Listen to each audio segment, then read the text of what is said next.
Okay, so now we wait for the game to load in.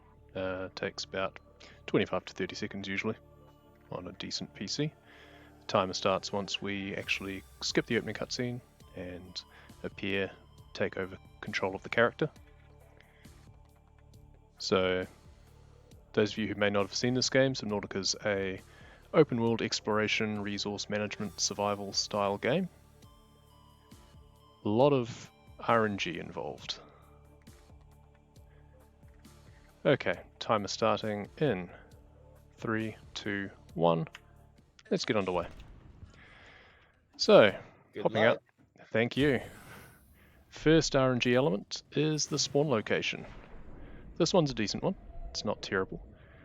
You always start in the safe shallows biome, but there's quite a large range of places that you can end up, and some are better than others for speedrunning. Bingo, it doesn't matter quite so much, especially for a Blackout, because you pretty much end up going to every part of the world anyway. So what we're looking for here is another limestone node, or some loose metal, so that we can make ourselves a battery and a scanner, because that's what we need to get started. But we'll just grab any other resources that we happen to pass on our way. This is pretty bad RNG for getting started. Normally you want to get back to the life pod before your oxygen runs out for the first time. So off to a typical marathon start. Could be worse. So pop back inside. About a minute through. Not terrible. So make ourselves a scanner so that we can start discovering other things that we need to make. So the next thing we need is a Sea Glide, which is a personal mobility device that helps us go faster. So you usually find fragments for those at wrecks, so we're going to come over here. It's a scatter wreck, because the ship that we came to the planet has crashed, and that's what all this debris is from. So the idea is that the PDA started up in emergency mode, so we've got to reconstruct all of the fragments of information that it holds, so that we can help ourselves. Some of those crates are false, unfortunately. So we still need one more. We'll look for another on the way back to the life pod. Also need a few other things from over this part of the biome. We're into the kelp forest. We need a couple of the creepvine seeds here. Useful for multiple things. We just grab 2 for now. Get bitten by a stalker because of course. They're very affectionate. We'll be coming back and visiting them later because we'll need them for a few things. So we're probably going to have to go over and visit another wreck, but further away because we only had the one Sea Glide box here. This will be another one over here actually, so that's quite handy. And then there's some cave systems we can enter to get some more resources. Yep, and we can hear a crashfish, which decided to clip through the ground because they do that. It's not just us that can glitch through terrain in this game. The other animals do it with impunity. Yep, there's another crashfish. So grab a few other resources. Take a bit more damage, that's fine. It's not the end of the world. We don't ideally want to take too much early on in the game, but it seems that the crashfish love us today, so always happy to play dodge. So we need at least 5 copper ideally. Let's just turn this way now. Ouch. So what have we got? We've got 3 copper. That's the bare minimum that we can get away with, but we'll just get away with that. We need some more metal, so we'll grab another piece of salvage on the way back if we can. It's a fair amount strewn around at least. And we did get another copper, I believe, didn't we? So now we have 4, that's good. Can swim on top of the water because it's slightly faster. Doing the good old freestyle stroke instead. And up we come. So now we can start making ourselves some other resources. So what we'll need these for will become clear. Turn the salvage into more titanium. What we're doing here is basically the same sort of setup that you do in pretty much any speedrun category, bar creative categories for this game. Bingo starts off very similar and then deviates. Since obviously Bingo for this game constitutes some objectives that you will normally do as part of the gameplay for like an any % run, but also borrows some things that you'd only otherwise do in all achievements or a 100% run. So it's just quite diverse, and also plenty of things that you wouldn't normally do in any other speedrun, which is what makes it quite fun. So we'll come over and pop into some more caves down here. We're looking for some more sandstone now, as well as other primary resources. There's certain things that are always in the same place. Most of these resource nodes are random, but some of them are consistent, and it's those that we're really looking for.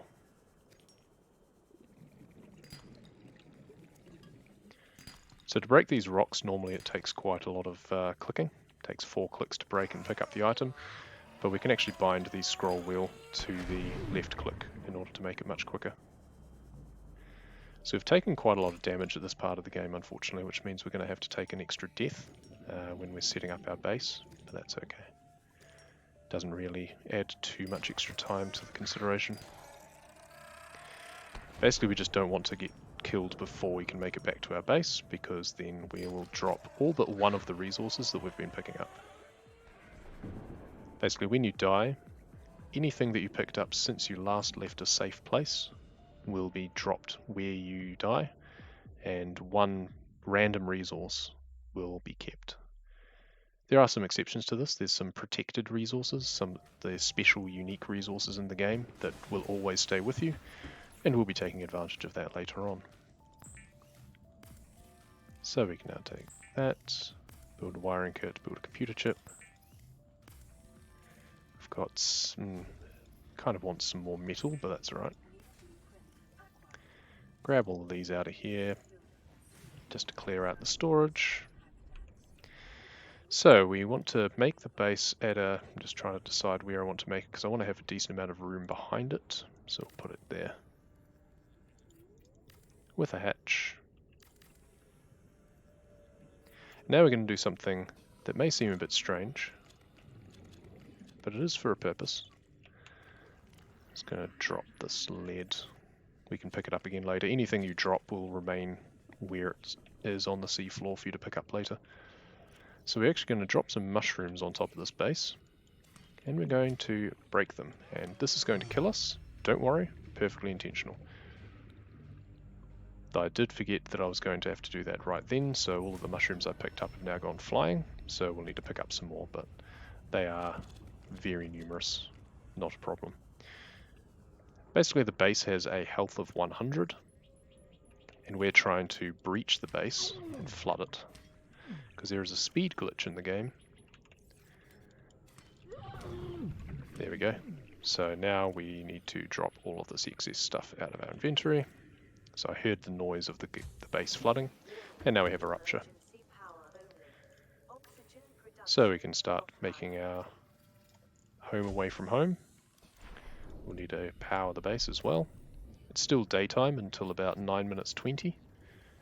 So as long as we get this up before then, we should get a decent amount of power into the base. We'll want a second fabricator later, and we'll want a couple of lockers. Doesn't matter that we can't complete them just yet. So now we deconstruct and reconstruct the hatch to make the game think that we were in the base when it flooded. And what this does is make us travel very fast. It's what we call super sea glide. So we're traveling about 2.7 times the speed that we normally would. It also means that things like this crashfish are not going to pay any attention to us anymore, so we don't need to worry about them anymore. However, we do need to break him out of his home because we need his cave sulfur. So I'm just looking for some extra resources in these caves here. Don't want to waste too much time on it, but while I've got some light, that's enough of that.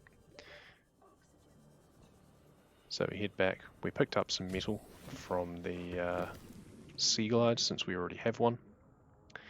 Right, so now we can start just making some things to get some more inventory space. So I ideally want to finish off that other fabricator to make things go much quicker.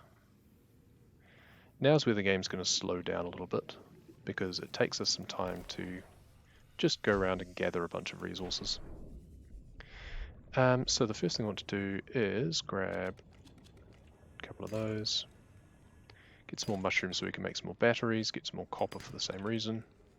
We're just going to grab a bunch more primary resources. These coral tubes are usually really good for resources. We already have quite a lot of quartz, but we're just going to grab a little bit more. We need quite a lot of glass. There is an item duplication glitch that we can make use of theoretically, but the setup time makes it a bit cumbersome this early in the game.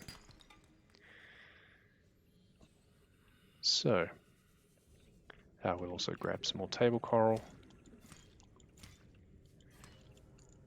4, 5, 6. There'll be a lot of me counting in this, so I hope that doesn't turn anyone off. There's a lot of resources to have to keep track of, unfortunately. So I do have the extra gold there, that's good, so I can actually start making this now. And we can make use of 2 fabricators, because the amount of time that it takes to do one thing, leaving a flooded base when it's powered gives you 20 oxygen, so we just refresh our oxygen there a little bit. We'll finish this locker as well. So I need to start looking at my notes soon, just to make sure that I'm keeping track of everything. Make some batteries. We go through quite a bit of resource power. Sound just went there because the game thought that I was drowning again. For some reason the sound starts cutting out about 8 oxygen or thereabouts. We'll need 1 more table coral. And now we'll start putting some resources in here. Okay, now I'm just going to take a little bit of time to check my notes and see what I need to do. Often there'll be little periods where you have to just stop and take inventory and plan out what you're going to do next. Right, okay, so we're going to make use of another glitch here called remote storage. Opening the life pod locker before the animation finishes, leaving the hatch rather before the animation finishes, allows us to now access that the next time that we open our inventory. It sounds confusing, but it'll become a bit more clear once I actually make use of it. So I'm using some underwater landmarks to navigate over to a place where I know there's lots of resources. So there's a nice geyser over here. And we're going to start grabbing some more sandstone and limestone. I need at least another 12 copper, I think. No, 10 copper, so 9 more. So I've got to pay attention to my counting at this point.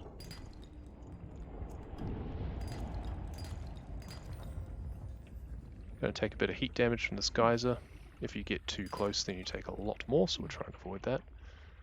It's hard to see resources when it's dark, unfortunately. Thankfully, the nights in this game only last about 5 or so minutes, but still. So that's about 4 copper now, I believe.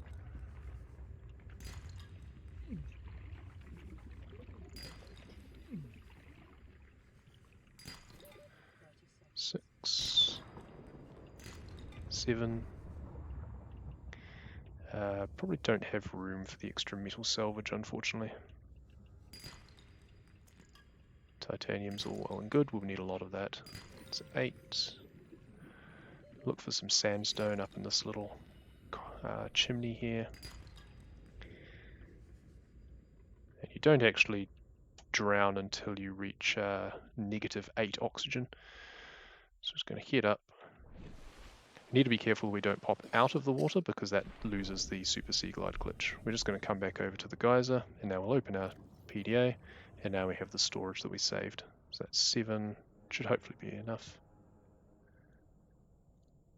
Yeah, so a little bit short on that. I should have picked up some metal salvage after all. So we're going to need another, I think, 16 sandstone. Sandstone drop rates are consistent in that every 8 gives you 3 lead, 3 silver, and 2 gold. So it means that instead of counting the exact resources that we need versus what we have, we can just count how many we've broken. So it's about 5 there, I think. 6, 7, 8, and 9. We'll probably end up with more resources that we technically need, but it's better to have and not need than need and not have. This is a bit barren in here, unfortunately. So that's 10, so we need 6 more approximately. We'll go over to another place that usually has more, grab some oxygen on our way, and come down here. Pop into another cave system. So it's now daytime, which means the sandstone now reflects the light a bit better in the darkness. We don't need the sea glide light on, which is just as well because it's pretty useless at the best of times. So I'll grab a couple more sandstone and then that'll do.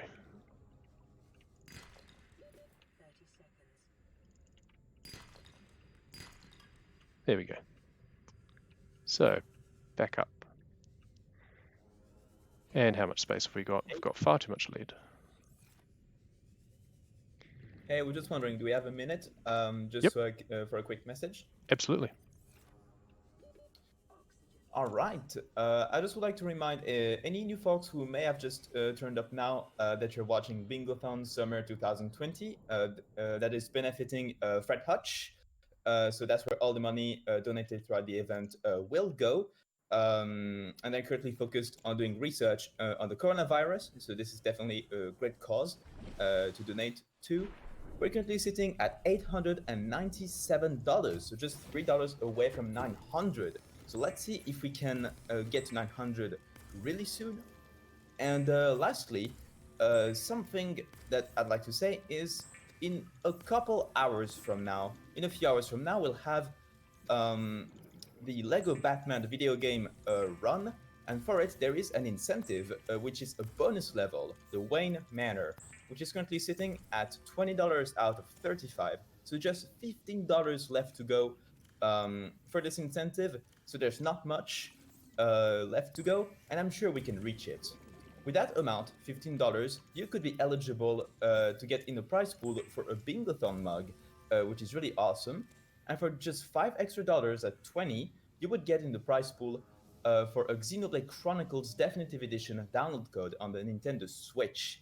So there's definitely a lot you can get out of a donation. First, you can be an awesome person for donating to a great cause. You can be donating towards a cool incentive, and you can get potentially be in the pool for a prize. So definitely, if you can get those donations in, and let's see if we can get to the $900 hype. Hype indeed. Worthy cause. Happy to be involved with this. It's actually quite interesting because it ties into the theme of the game quite well. Subnautica, for those who aren't aware of the storyline, part of the story that we will be having to come across in parts. Not so much in this particular bingo, but in others. Sometimes it plays in a bit more directly, is there is a virus at loose in the water. Well, it's a bacteria, I believe, as opposed to a virus, so it's a little bit different. But in order to actually leave the planet in the normal storyline, you have to cure it. So make some donations so that our worthy adventurer can actually escape this place. So we're just making some more advanced materials now here. Just kind of trying to keep my mind ahead of what I need. A lot of the early stages of this sort of bingo is just setting up a lot of things. I put my knife in there accidentally. I think I have far too much silver, but that's alright. I will actually need at least one more. That's fine. No, I will need even more. Just trying to remind myself of what things actually need. I think I actually want to just take another death to reset my health as well, because it's very low. So I'm just going to come over here quickly and do this. Dying resets your health to 100, your food to 50, and your water to 100. So when you're not playing hardcore, obviously, it can be very advantageous. We're going to make ourselves the repair tool, so we can actually get the first of our objectives knocked off. And a waterproof locker, because that's going to be used for a few of them. A lot of the goals do revolve around putting lots of items into lockers. I've tried to make sure that we've got a decent spread of them here. So repairing the life pod is our first objectives that we'll be completing here. It's something that you will always want to do very early on in a casual playthrough of the game, because the radio messages will give you useful beacons. So we can now mark off, where is it? There it is. First one done. We are making progress. So the next thing we can do is pop down. Every time we go into air, we lose Super Sea Glide. So just drop some stuff out of my inventory there. So we need to give it back to ourselves again by just doing that with the hatch. Deconstructing and reconstructing. I'm actually going to start collecting bladderfish because I need to fill a waterproof locker with 16 of them. They're a very versatile little creature. You can eat them on the go for some extra oxygen, bizarrely, or you can turn them into water, or you can cook them, which is what we will ultimately be doing with them, but for now we just need 16 of them. We also need to hang around some of those stalkers. Here we go. So when they grab metal, they can drop these teeth, and that's an important ingredient that we need for some late game, all of the vehicles really. We need the prawn suit and the Cyclops submarine in this, so we need 4, so there's 2. Every time they pick up a piece of metal, there's a 25% chance that they'll drop. It's one of the biggest RNG issues in the normal any percent speedrun. You have to demand them by a certain time. We're getting good luck with these though. This is actually going really well. Sometimes you can be waiting for ages for them. There we go, and they did a little juggle there. So that's all 4 that we need. So now we'll just focus on picking up some more bladderfish on the way back. So we've got 3 out of 16 that we need in total. So there's 4, there's 5. Picking them up on the go with Super Sea Glide is actually quite difficult because the controls get very touchy when you're traveling this fast. But that's 6, was it? Yes, 6. Losing count already. 6. 7 up here. We also need to scan some the rabbit ray. There's 4 ray creatures that you find in the waters, so we need to scan all of those as another objective. So up to 7 bladderfish. We'll just comb the margins of the biomes on the way around. Just circle our way around. 8, 9, 10. There we go. Very slippery fish. They do at least stand out quite well with their bright pink. So 11, 12. We get too many, it doesn't really matter anyway. 13. And 14. 15, and we try not to drown, and we grab 1 on the way back. A lot of this game is trying not to drown, so we'll be having to find constructive ways of making ourselves not lose oxygen at various points. Either you just respawn, or you have to find a way to the surface. So we've now filled that with that, so we'll just tab out quickly, and second objective done. Where is it? Fill a locker with bladderfish. There it is, bottom left. Found it. And now we just need to give ourselves some more oxygen, since we wasted time doing that. And now we need to cook them. Cooking bladderfish is something of a meme in the game, since they're not very nutritious. Their primary purpose is to be turned into filtered water. But I'm not going to collect another 16 different type of fish, so... And we don't actually need to eat or drink in this run, because we'll just be making use of death warping and respawn mechanics.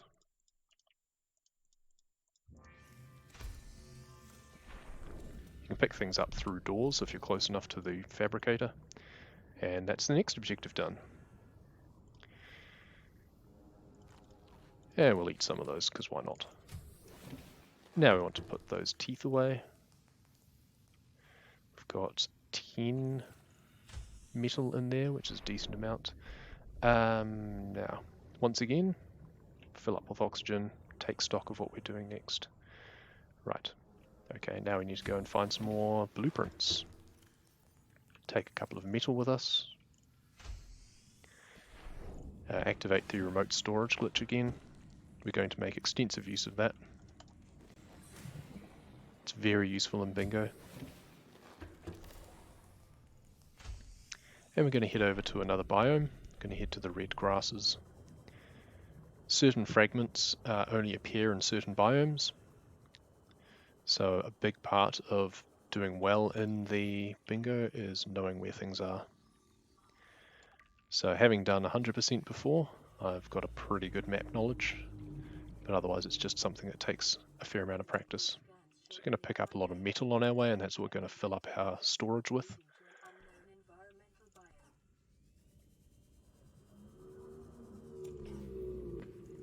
What we might actually want to do is use a death warp to get back to our base rather than swimming all the way back as well. That's a bioreactor, we need 2 of those. Most fragments require 2 or 3 scans in order to unlock. So one of the RNG elements is finding them at the right places at the right times. That Seamoth fragment is always there next to that life pod though, but that's the exception rather than the rule. So we can grab some more of this loose metal around this wreck. Though we're also going to dip down into another biome in order to grab some more advanced materials once we're finished here. I need 1 more bioreactor as well. What we're going to do is just take advantage of a little glitch here where we clip a base material into a wreck and it makes the wreck go bye-bye. So just do a little magic trick there. You do need to be careful. It's not something to do lightly in your normal gameplay, because certain objects like PDAs or data boxes will disappear. But any of this RNG items, these fragments here, they will persist, and are the only things we care about in this particular run. But it's something you need to be very careful you don't get rid of valuable materials or data boxes in casual play or 100%. There are 2 safe wrecks where it's perfectly fine to do that. But again, they're the exception. So generally it's just best not to. So we're going to come down into this jelly shroom cave area. We're going to pick up some more materials. We don't really need more gold. I'm going to try and grab about 4 or 5 lithium, 2 magnetites, that's 2 lithium, and 1 diamond. And a magnetite. So it's 2 magnetite, I don't need that gold. Unfortunately, magnetite is a very common spawn around here. So that's 3, 4, so that's quite good. Only, wait, my game has just crashed. Well, that's frustrating. I'm terribly sorry. Normally, it waits until a critical point before it does that. That's very frustrating. That's going to set us back some time. What Damn I will... crashes. Yeah, damn crashes. Subnautica is notorious for that, but normally not that early into the run. I even restarted my computer before I started the run to try and ease that out. I do have a safety save, but it's far later in the run than this point. So what I might do is it okay if I jump into creative, set up the base how I had it, and then go from there? I'll just use the console commands in order to get us back to the state that I was in before I set out to that point. That sounds fair. Yeah.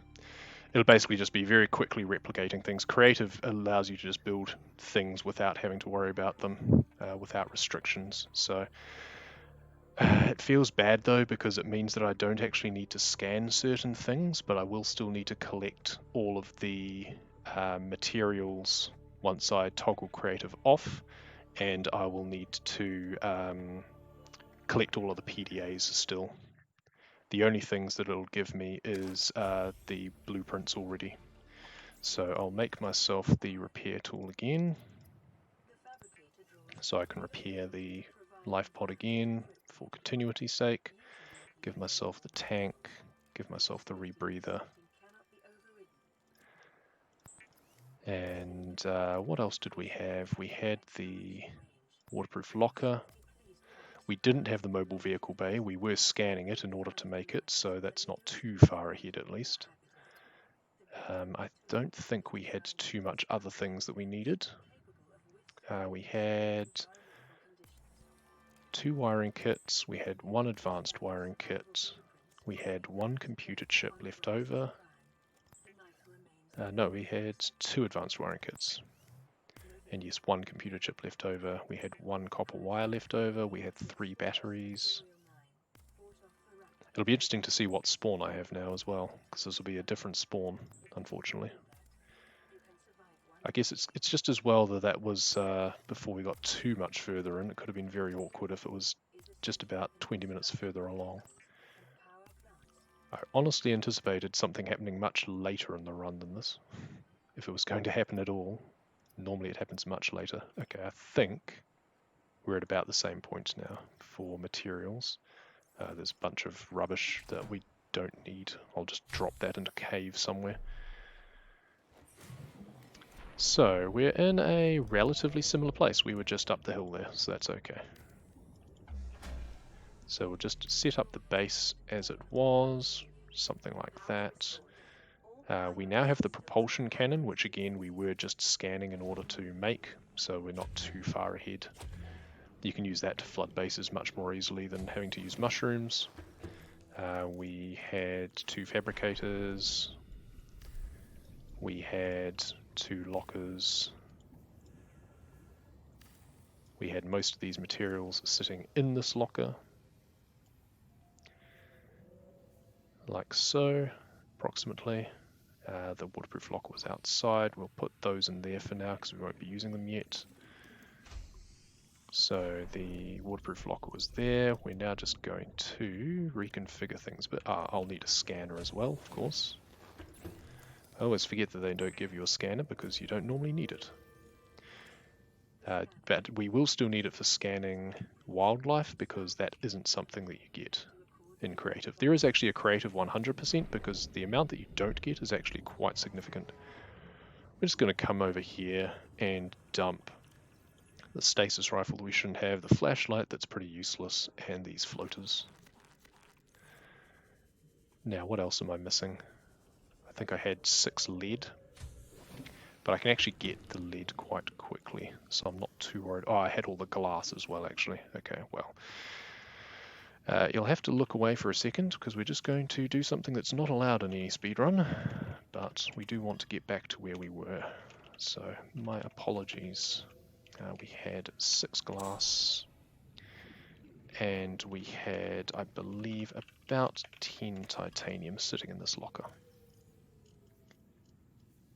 There. Okay. So what I will now do is toggle survival. And now we will save. Yeah, very definition of marathon luck, unfortunately. That is just how it be sometimes. So now I believe we can actually go from where we were approximately. So, I had all the metal upstairs actually. That's fine, I'll replicate that. And I'll just do that again. So we'll just use remote storage. Oh, we didn't actually repair the life pod again. That doesn't matter.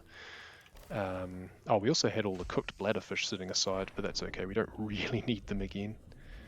I did have them being used later to feed a bioreactor, but that's fine. It's not actually a requirement. I can grab any old thing to put in there. So we grabbed a full inventory of metal on our way. So that's 3. That's 4. We can fit 8 in remote storage. 5. Keeps telling me to cut creepvine because it's something that we had not done in the save. So of course I just killed my storage, didn't I? Oops. Absent-mindedness. That's fine. We're just going to go down where we were before. So we need 2 magnetite, 5 lithium if we can find it, and 4 diamonds. So 1. 1 and 1. 2 and 1. 2 and 2. So we only need to count lithium and diamonds now. 2 and 1. We'll actually grab an extra gold. 3 and 1. No, 3 and 2. So much magnetite.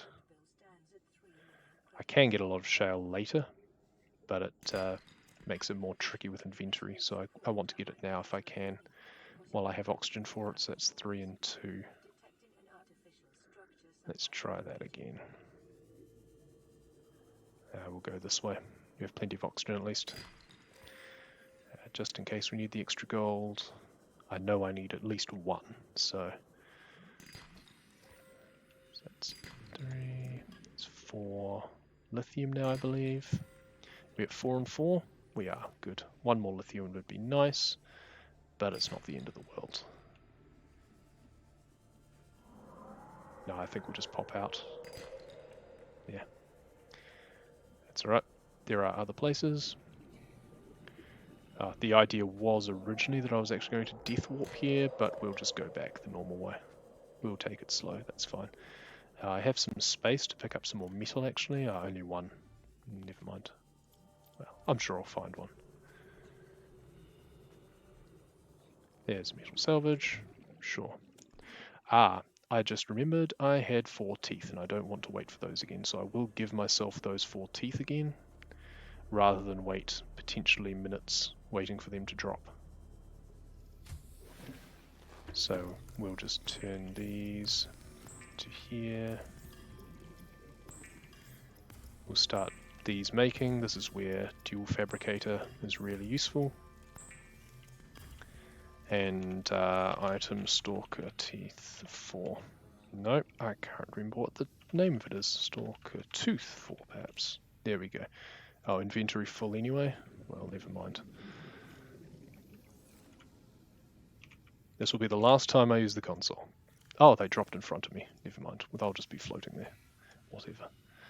That is the last time we will be doing that. Thankfully, running on PC means we do have that backup for that earlier whoopsie. So, now to regather myself and remember what I was doing. I was meant to grab some floaters as well, but never mind, that's fine, because I do have an objective to fill a carryall with those. Fix the Aurora is the next one though. So I need a quartz as I go, that's fine. Okay, starting to resume normal service now. There we go. Find a quartz. Not too bothered about using remote storage here. We have... I don't have a medkit on me. Should be fine. Let's grab some more titanium. We will actually be saving our inventory. I don't have the propulsion cannon on me. My bad. I'm just going to run back to base. It's always useful to recognize when you need something that you've forgotten early on, so you don't find yourself stranded far from base. And it's almost always better just to go back and grab things rather than forgetting about them. Right, we'll grab the medkit from upstairs as well.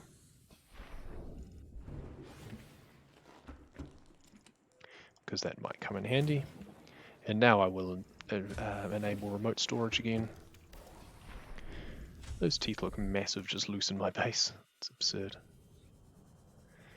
So, going to start delving into some more involved places here and working towards some later objectives. Unfortunately, it's almost night time. That's inconvenient. That's alright. Down we go into the depths here, and we find a base that has been left here by someone else, who we will be learning about in the course of this run. Of course I don't need to actually scan them because I wasn't creative, my bad. That's right, we'll simulate doing so. We'll pretend that I had to come in here and scan this. Oh, we can still scan that for the databank entry, there we go. But we already knew how to build it. But we do still need to collect all of these PDAs. There's 16 specific Legacy PDAs that we want to find. They are the story of someone who crashed here before us. Quite engaging in your casual play. I'd definitely encourage everyone to read carefully the databank entries that you unlock, because it's quite interesting. A lot of attention went into them. Sadly, we do not really have time to do that in the run. Full audiobook narration not included, I'm afraid. Just grabbing a couple of extra diamonds here because we do need quite a few of them. And we'll grab an extra lithium because we also need quite a lot of that. And there's more here while we've got the oxygen. And that'll do. Up we go. Yeah. Normally I would also look for other blueprints there, but again, I already have them. So we'll basically be simulating going to certain places where I would normally be getting them for the sake of integrity. So there's a vending machine here. Normally I would be scanning that. Looking for some more metal salvage loose on the ground.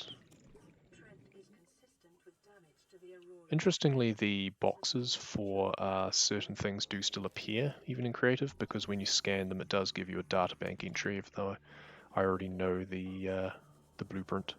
It's one of the important things about a creative 100% is knowing what things you still need to scan. So there's a coffee machine here, so we would be scanning that. And looking for some more metal again.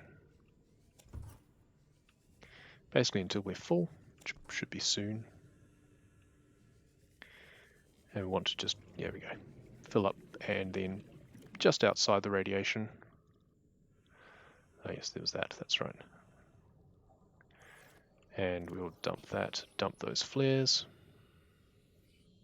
That's fine. And we'll pick up some more metal because we will actually be saving our inventory. It's just anything that we can send home. It's just bonus. Sometimes there are useful fragments that spawn in here.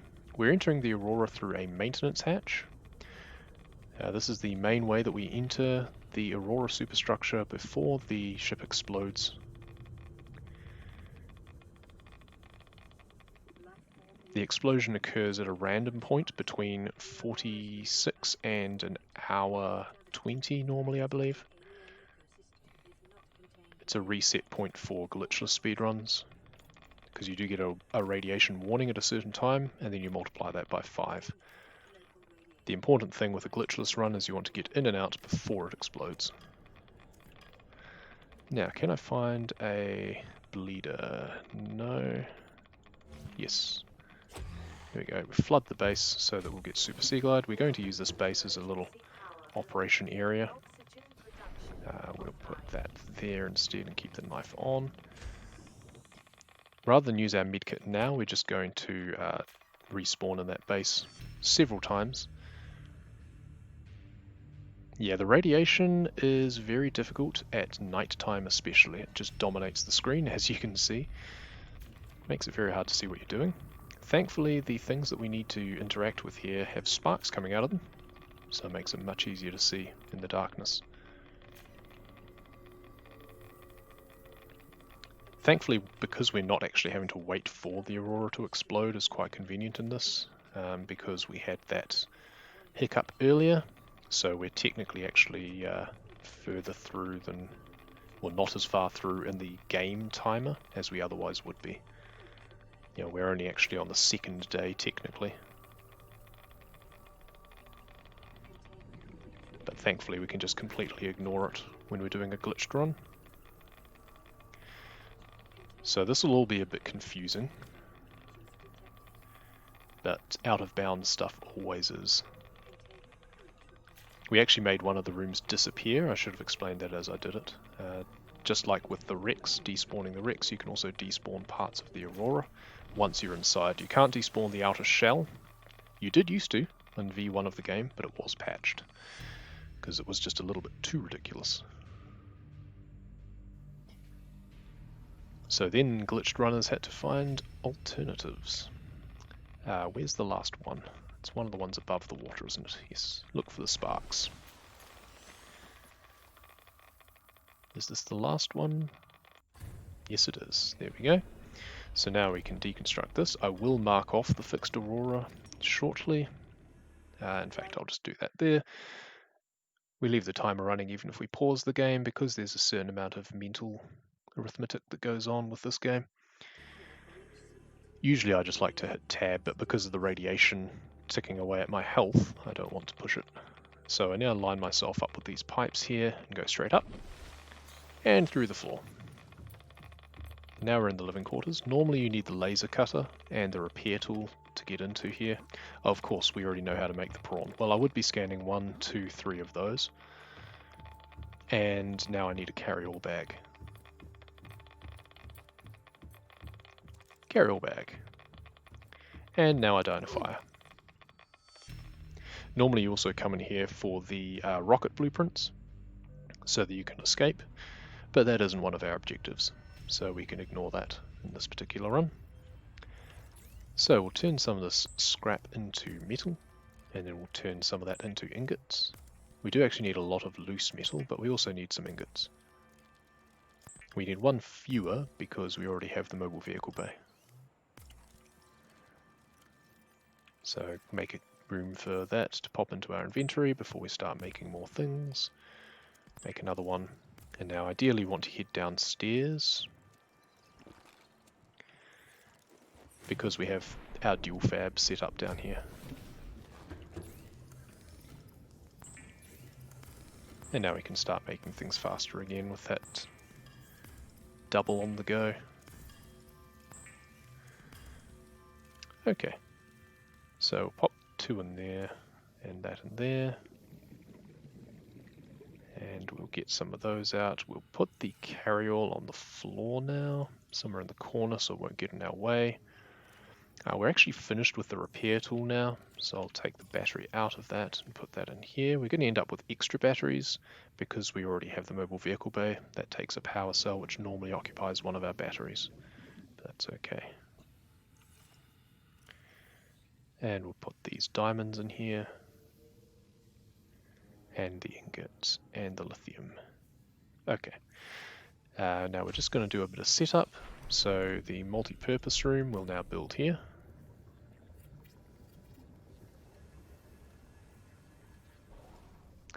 We just need the one of them. I'm just going to pick these teeth up and drop them out here because they're going to be in the way.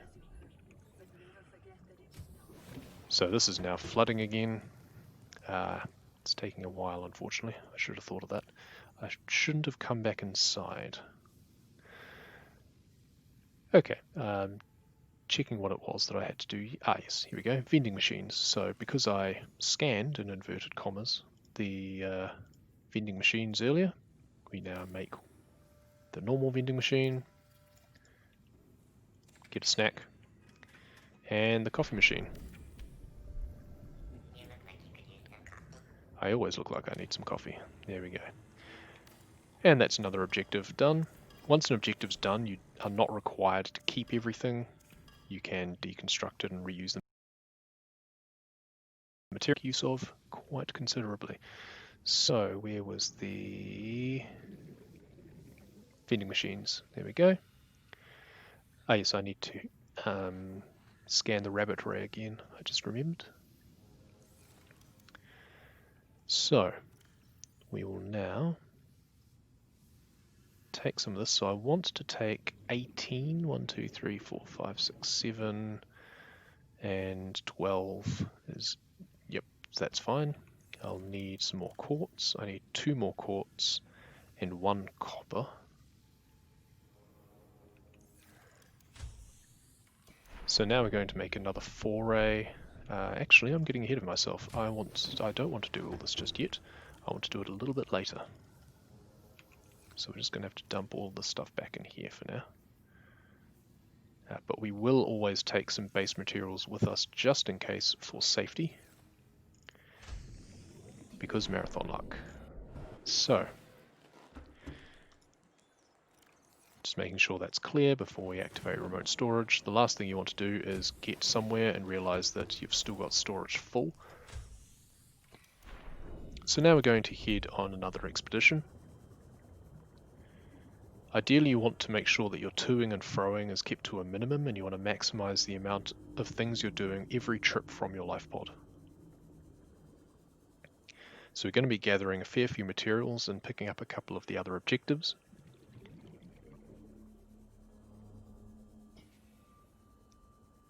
So we come over to life pod 6, pop inside, grab the PDA. We just need to grab one. There is another one out on the floor. And now we're going to head over to another biome. We'll scan a jelly ray on the way, so this is number 2 of the types of rays that we need. Remembering once again that I still need the rabbit ray, but I'll try and remember that when I get back to base again. If I can grab another quartz as well. That would be useful. Preferably 2 more quartz, in fact. Some more lithium as well is quite good. I need, I believe, 6 lithium. No, 8 lithium. And quite a few diamonds. I can't remember how many I had now off the top of my head. I should have counted. But I believe I need another 11. So we'll get 12 and call it even. Coming over to life pod 12. So before I forget, I will mark those off. Life pod 6, life pod 12.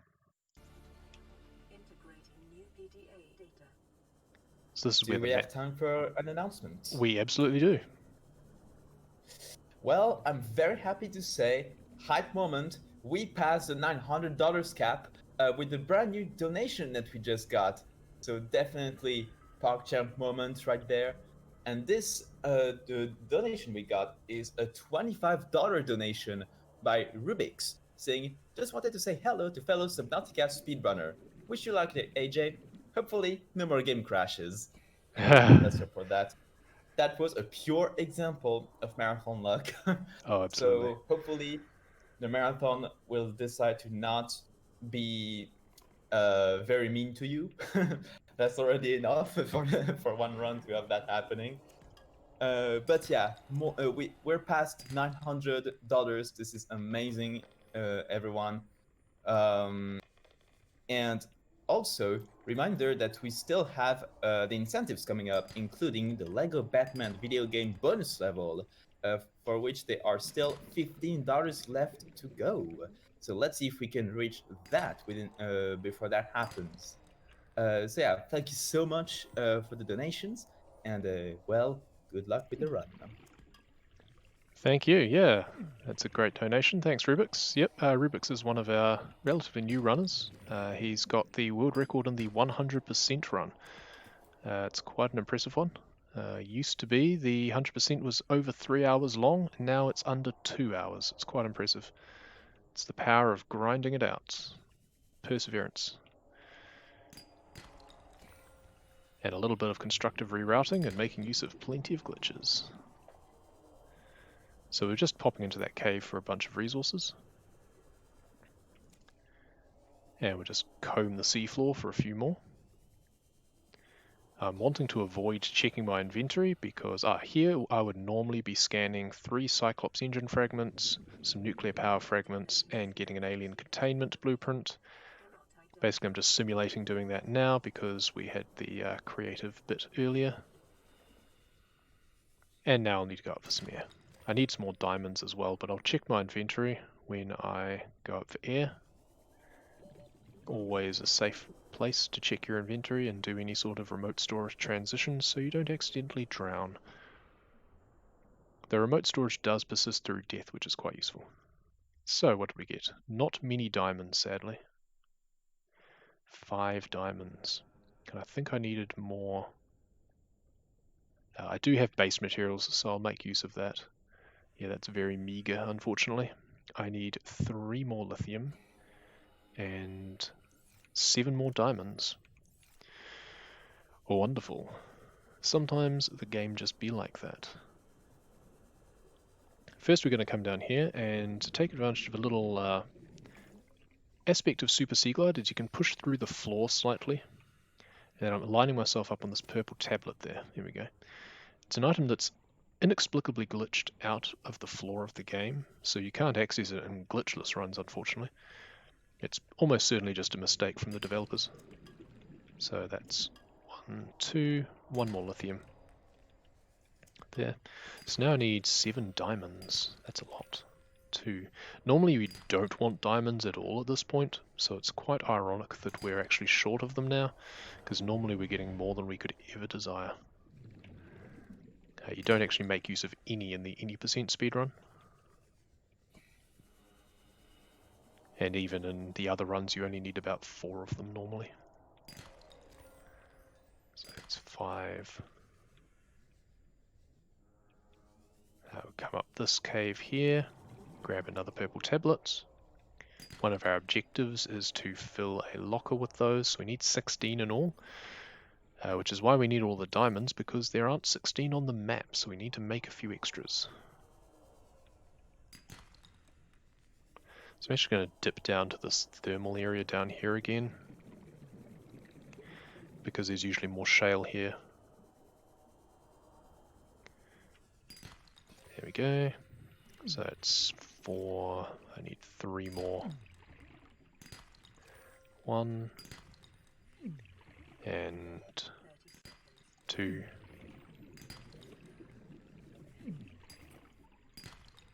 Nope. 3. Perfect. Okay. A little bit later than we would have wanted, but that's alright. So it's hard to know where I am on time, unfortunately. So let's just pop down here and we will just save our inventory.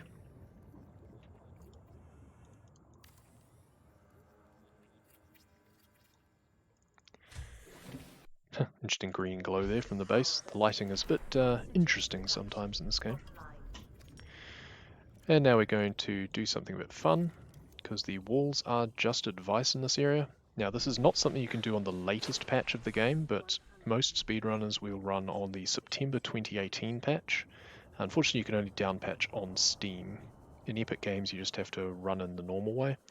It's not too much of a problem, it's just that this is a little bit faster for me to drown at this point, because then I'll be death warping back to my life pod. So any time that you are in a base, like I just was, and deconstruct the hatch, the game gets confused and it doesn't know where you last were. So as a safety measure, it will always return you back to the life pod. And that's not considered a glitch, that's considered just normal gameplay, so you can use that in glitchless speedruns as well. It makes the survival glitchless speedrun a little bit faster than the hardcore one generally. Hardcore bingo would require a lot of extra rerouting. That would be very interesting. So we're going to clear out our locker here as much as we can and pop downstairs. Now we'll turn the ruby and gel sack into aerogel. Why those are the components I have no idea, doesn't make much sense. And we're going to take out the glass, because now we officially know how to make the alien containment, which we're going to need a little bit later. I think I might have overdone it on the diamonds, come to think of it. I need 4 and then 14. 4, 1, 2, 3, 4, 5, 6, 7, 8, 9, 10, 11, 12, 13, 14. Oh, only 1 extra. Never mind then, it just looks deceptive. There's a lot of juggling of inventory here. Maybe I should have just made more locker space after all. Got to take the teeth out. Juggle, juggle, juggle. There we go. Put those in here now. Let's take these out. Doesn't really matter when I consume those. We're going to take out all this metal as well. We're going to be making lots of things on our way. I need a quartz, unfortunately, but we can worry about that later. So, yes, we now officially know how to make this.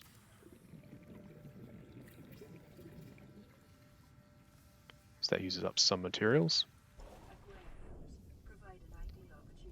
So now I need 2, 4, 8, 24 of those. Put those in there, grab that. So I need 3 quartz and 1 copper.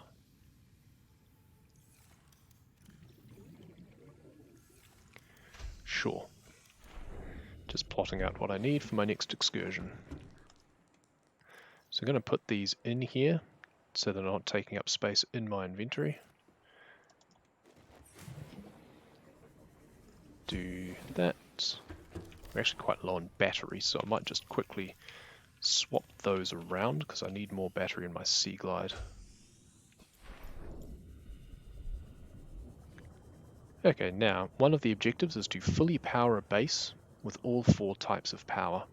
The thermal plant will power a base very minimally no matter where you are, but ideally you want one of these thermal geysers here, because otherwise it will take literally 3 hours to fully charge, and we do not have time for that. So we're just going to do a little bit of setup here. And now we'll just quickly go foraging for that quartz and copper that I needed. There was quartz, yes. 2 more of those, please. There's the copper, that's useful. 2. No, normally it's more plentiful in those caves, never mind. That's right, I can actually make do with only 2 for now. Just need to find one later. Build a solar panel on top. Just make sure that this will be charging by the time I get back. We also want to be placing down an exterior grow bed. Just for later, because we need to fill one of those with tiger plants, which are fun because they attack you. So harvesting their seeds is not the easiest thing in the world. So over here, we're following some landmarks because now we're going to Life Pod 7. One of the farthest flung things in the game, and there's not really much there for you, except a little Easter egg, which is fun. So approximately over here, right here in fact. And there is a PDA and an unusual doll, which is very fun. The YouTuber Markiplier was quite a large celebrity in, or personality in, early gameplay videos of Subnautica, and they put a doll of him with some quotes into the game. So you can make that and have him serenade you. It's quite amusing. We don't need to build it for any objective, but it's just fun to scan. We need to go down a little bit further, so we're looking for a wreck down here. We don't actually need to come to this wreck anymore because we already have the blueprints that we would normally be looking for. Once again, because of our little creative foray earlier, but we're just going to simulate some of what we would normally do, because in here we'd be looking for drill arm fragments and grapple arm fragments. They're usually plentiful, so it's not like we're really kind of saving much time on that. And now we're going to head down to this beacon here. So one of the earlier PDAs that I picked up gave me this beacon so that I can more easily find my way. Otherwise the caves under here can get a little bit confusing. Come down here, say hello to the resident crab squid. He always hangs around. Find our way into this little breach here and pick up the PDA. Come around, grab this one outside, pop on in. Don't mind the noises, just saying hello, the only way he knows how. You need to be careful to turn your lights off. You're right there, mate. You need to be careful to turn your lights off when you come in here, because otherwise they have an EMP pulse that will drain your batteries. It's very rude. Pick up the creature egg from that point and get on our way. Still decent for oxygen, mainly because we didn't actually have to stop and scan things earlier. Otherwise I probably would have had to take a death there normally just to get all my oxygen again. So now we come up to this floating island. There's these ancient floaters here that hold this island aloft. Just trying to get my bearings and find a good place to put a base. Here we go. And we're out of power in our habitat builder, so we'll just swap it out of our scanner for now. Oops, wrong one. Because we don't really need our scanner at this point, come to think of it. Well, we do slightly. Things like the alien tablets we still need to scan. Now we need these. I didn't think of that. I should have kept my propulsion cannon on me. That's annoying. That's rather premature. I can send the empty battery back at least. That's frustrating. Also, I have more materials than I expected. I don't need 2 lots of base materials. Yeah, never mind. A little bit of a hiccup there, bit of a mistake. I should have made sure I had my propulsion cannon on me. Such is bingo. Out we go, get Super Sea Glide again. We want to use that as a restore point. And up we come. Yeah, we definitely just needed to make sure that we actually had the mobile vehicle bay was always meant to go into the storage, but the propulsion cannon was not. Never mind. Another PDA. That gives us a signal location to a base that we've already been to. So we want to jump in, oops, get stuck on that. Jump inside here, grab the free battery. That's a static container, it's always the same. Come in here, scan the purple tablet after we put a battery into our scanner now that we have one. Pick it up, pick up the PDA. And we'll scan the exterior grow bed, not that we actually need to at this point. We're going to make use of these rather annoying crabs in a very interesting way. They can show us the world. It's just a slightly... Whoops. Oh, boo. Now, fall damage is a joke in this game, so that didn't actually kill us. But that is the downside of trying to use item flight. In all of the test runs I did, that did not happen. So that's fun. Always good to have a first. We'll just go up the normal way instead.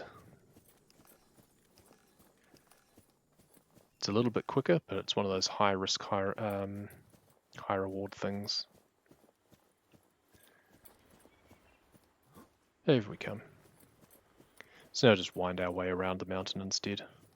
We'll just have to be a little bit careful on our health, because while we do want to death warp back to that base we constructed, we don't want to do it just yet, if we can avoid it.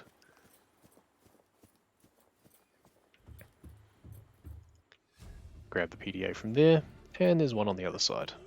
So now we just need to find our way a little bit gingerly down the mountain.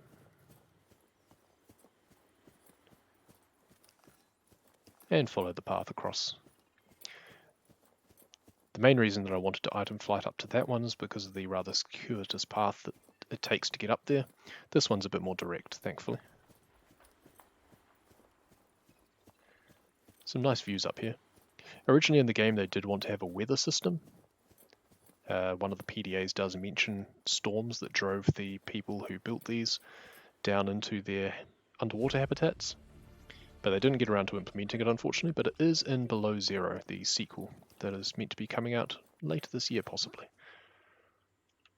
Yeah, it was a bit big of a jump is what we needed, but never mind. And here we go. Back underwater, where we belong. So at this point, actually, because I've already made the mistake of ruining my remote storage, I can check the PDAs, Legacy Survivors 16. So that's the number that I meant to have, so I can mark that off. And just double checking, I don't think I can mark off any others yet. Ah, LifePod 7. Mark that off too. Wasn't just going there for fun, though it's always good. I did deconstruct the base. Now we're going to head over to fetch a few more materials. We've got all the diamonds and lithium we need at least, so that's quite good. Otherwise I could have come here for a bit of a backup on those. We do need a salt. We need to pick up the... normally the vehicle upgrade console would be a data box here. It doesn't appear because we already have it because creative shenanigans. So now we come down here and we'll grab one. Now inventory space is going to be interesting actually. It's going to be an interesting juggle at this point because we need 3 blood oil, and for reasons best known to the developers they take up 4 pieces of inventory. So yeah, we'll just drop 2 of those in fact. So yes, it's going to be a bit of a tight squeeze to grab everything we need. We might actually need to sacrifice a few things. We'll come over to this wreck here. Again, normally we would be scanning things there, but we don't have to. We would be looking for Cyclops bridge fragments and Cyclops hull fragments. At this point, we would also deconstruct the wreck, which we will simulate for the sake of it, and scan the 4th prawn suit, because we would have only scanned 3 inside the Aurora. And now we'll go up for air. And we'll do a little bit of inventory management. So this is the point that we're meant to use remote storage. So this is the point that it's going to become very difficult. In fact, I'm just going to drop that salt because I can find it later. I do need the scanner. I technically don't need the knife, so I could make another one later if I need to. Yeah, this is very awkward now, unfortunately, because of that remote storage hiccup. I do wonder if I might just take the... Yeah, I'm just going to take a bit of a hit, and I'm just going to drop these, and I'll find them later. Because we're going to head into the depths now and pick up quite a few other harder to get materials. So yeah, we're just going to take that decision, unfortunately. Means I could probably pick up the salt again, but they are very easy to find. That's right. We've saved a bit of time from not having to scan things, so I wanted to put that on too. Now I want to come down here. Now there is a gate down there that requires one of our precious alien tablets in order to get into. We don't want to use those because we want to put them into a locker. So we're just going to clip out of bounds. Unfolding the mobile vehicle bay in a way that your head goes out of the terrain means that you will clip through the wall. It's one of the simplest ways to get out of bounds in the game. Generally quite reliable, though it does do a little dance sometimes and takes a little bit of practice to find the right spots where it'll lock in place. See, like that one there, it was just not quite enough, so we'll position it slightly differently. Try again. Nope. Once again. Hey, oh, sorry. That's right. Just wanted to ask if you had some time for a donation. Absolutely. Awesome.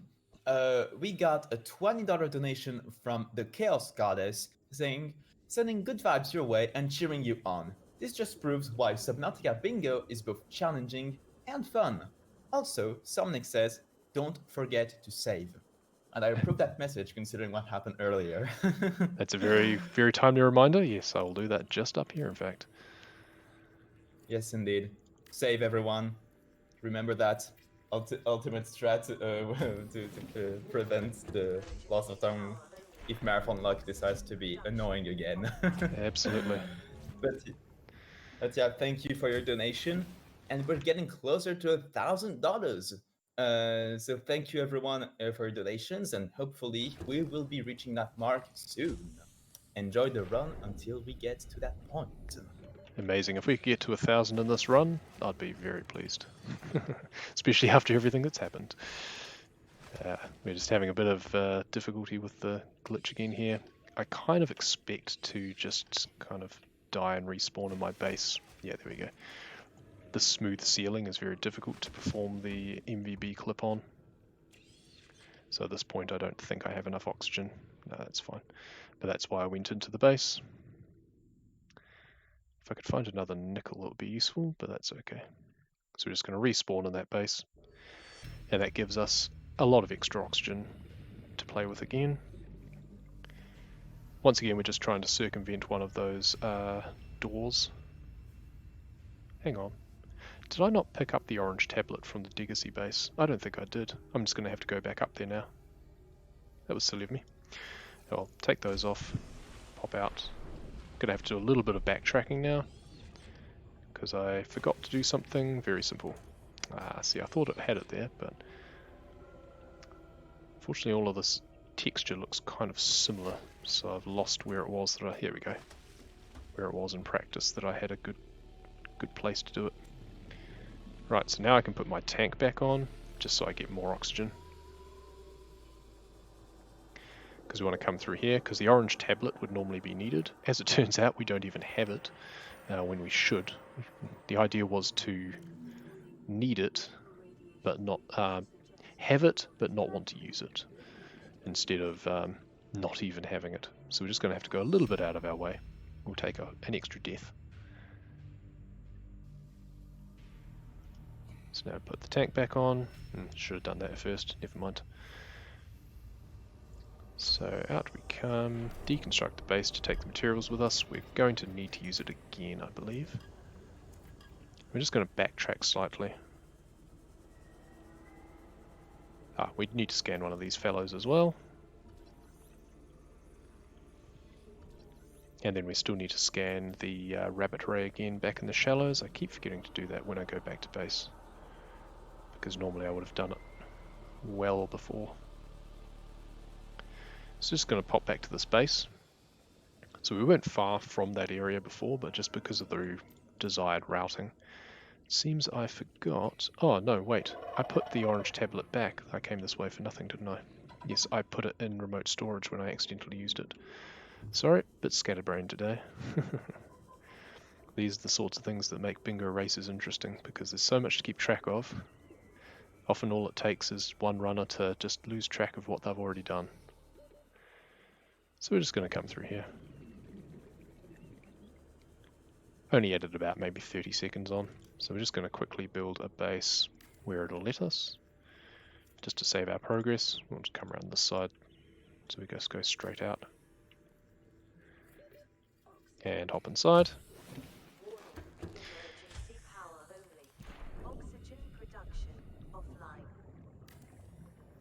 Wait, no, quick. Forgot, need to drown first. Wait, drown, then deconstruct the hatch. Anyway.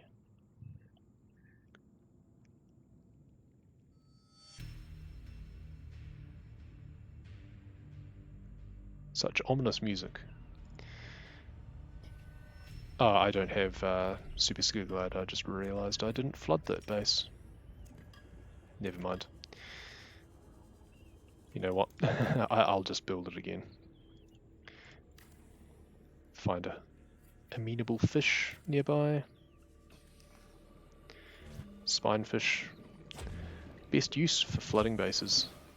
They're not very nutritious. That's more like it. I could probably have made it, but let's not chance it. So I need one more nickel and 3 sulfur, which you can find crystalline sulfur in these brine pools, but you take a lot of damage when you jump into them, so you need to be careful. There's one, for example. Yep. Don't mind the character screaming. I believe the idea is that they're essentially ammonium, so it's more freezing than anything else when you dip into them. That's why it's kind of a lower level, below the level of the main water area. And now we want to come through to a particular landmark where we are going to scan the giant cove tree. One of the prettiest places in the game. A very nice place to build a base and casual play as a staging area. And here it is. And we need one more nickel. Thankfully they're plentiful around here. Scan the tree.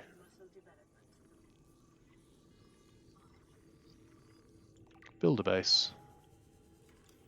And as you may have guessed by now, we're going to save our inventory, deconstruct the hatch, and death warp back to the life pod again. It's a very handy mechanic when you consider that the life pod is 1300 meters away. And, whoops, okay, I forgot that I still had that on 2 instead of my knife. That's amusing. Because we're so low on health, we'll just do that rather than wait to drown. We'll save a little bit of time. And back to the life pod. And yes, sure enough, there is the orange tablet. Drop that seed. No, not the tablet, the seed. There we go. And we need a quartz. So we'll just go over here and up this coral tube here and grab a couple of quartz. So now we can drop the egg that we picked up into the alien containment that we prepared earlier. The eggs take 20 minutes to hatch. So in a single bingo run, one of the most pressing things is to simply get the blueprint for the containment, the room, and the egg as fast as possible. Let's empty our inventory out slightly. So we have those 2 things there, we have all of these, we have those. Just going to grab some of the spare metal out. Now we would have scanned the bulkhead. So we can now build the bulkhead in between here. It needs to be between a tube and something else. So now I need 3 more metal, 4, 5 more metal. I need a salt and I need 9 floaters though. So I'll grab those first. While I'm thinking of them, so I can get those off my list, because I should have done them by now.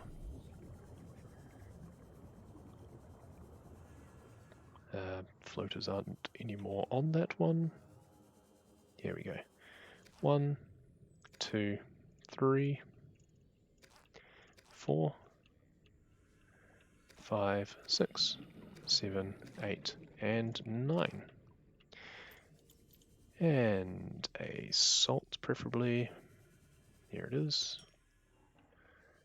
And maybe some, well, I was going to say metal salvage, but we can overscan this for 2 free metal. And some salvage. There we go. We're going to need quite a lot of loose metal still for all the extra pieces to build. We can now make hydrochloric acid. We grab a gold out of storage. We can now make polyaniline. We'll need that later. There's the carryall of floaters, so I can mark that off there. Now, we've scanned the cove tree as well. Okay, so what we need is those 2 things there. We need one of those, actually both aerogel, copper wire, advanced wiring kits. I'm missing some normal wiring kits. I think I didn't give those to myself earlier, or I've just used them. I think I might have just used them. So we're going to just go foraging for some extra silver. Normally we would have, when we started this previously, we would have picked this clean, but... So I need 2 silver. There we go, 2 silver. Break another one just to increase the RNG if in case we need more later. So we need a wiring kit, that's for the bioreactor, as well as 1 lubricant. What else do we need? I'm also missing a computer chip, so I need 2 more copper. Yes, missing 2 more copper and 2 table coral. Let's grab some titanium as well. There we go, 2 copper. Still playing a little bit of catch up from the resources we lost earlier. There we go. Make the copper wire, grab that gold, make the computer chip. So I'm just mentally going through what I need. I need the magnetite and aerogel for thermal plant. I need the wiring kit, lubricant and metal for bioreactor. I actually need to make 1, 2, 3 glass. Yes, I need an extra glass, don't I? Yes, that's fine. And where's the uranite? Here. Which I can't fit in. There we go. Because we will need a reactor rod in order to power our nuclear reactor. Okay, I think I need some more just loose metal as well. Actually, I can dump these. No, not that. I'll just respawn in my base. Dying when you're in a base doesn't lose anything. Not that it's normally something you want to happen anyway, but I'm going to need some more lead as well. I need 1 more out of here, and then I need 2 more. But that's easy to find. In fact, they're in those caves because I left some there when I was looking for silver, because I thought that I didn't need any. Always famous last words, thinking you don't need something. because you'll always need it. It's a very lost dog. We'll take advantage of his metal collection.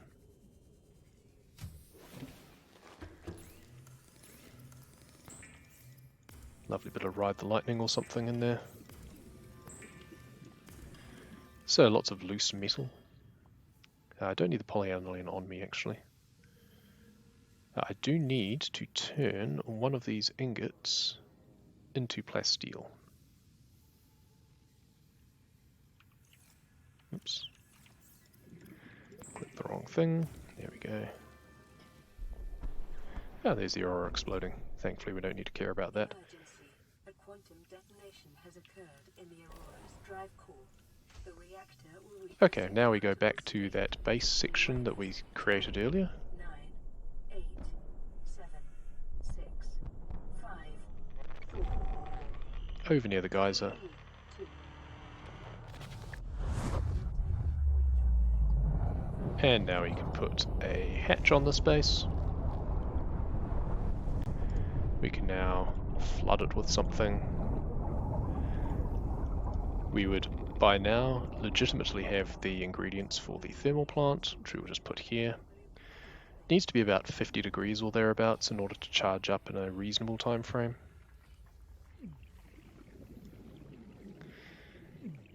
Normally in the gameplay, when the ship explodes, radiation starts creeping out over the entire map. Well, maybe not the entire map, but it certainly encompasses enough to be very inconvenient. Repairing it like we did earlier prevents that, and it's a requirement of the all achievements playthrough, because there is an achievement for fixing the aurora. It's not something we normally do in any percent though. Now, I need to build everything in this. I need to build the vehicle upgrade console, which means I need a moon pool. So I should have actually done that before I came here. So that's a bit annoying. Ah, that's right. Getting Super Sea Glide again from these bases is annoying because we need to do that. There we go. So we actually need to head back in order to make the moon pool. Because the last thing we want to make is the water filtration station. We don't want to leave it constructed because it drains a lot of power. So if we can at all help it, we don't want to leave it active. So that means we want to create it, mark off the objective, and then immediately deconstruct it again.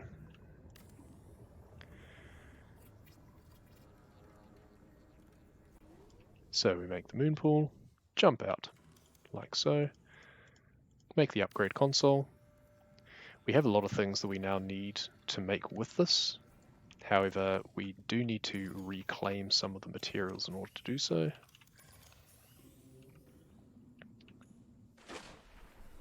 I also need to go back and get the blood oil for the grapple arm.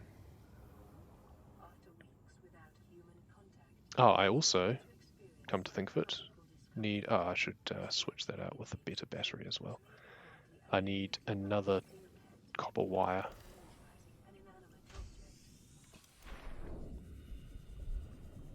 Once again, losing materials coming back to bite us because I didn't think properly of everything that I required. So there's one. There's two.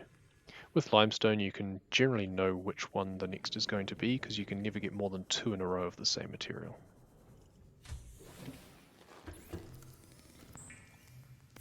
So we make the copper wire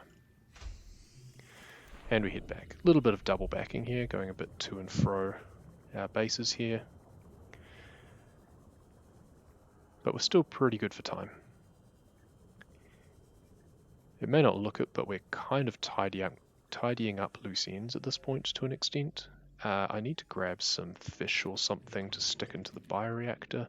I was going to use my cooked bladderfish from before, but we'll just have to scavenge some fish.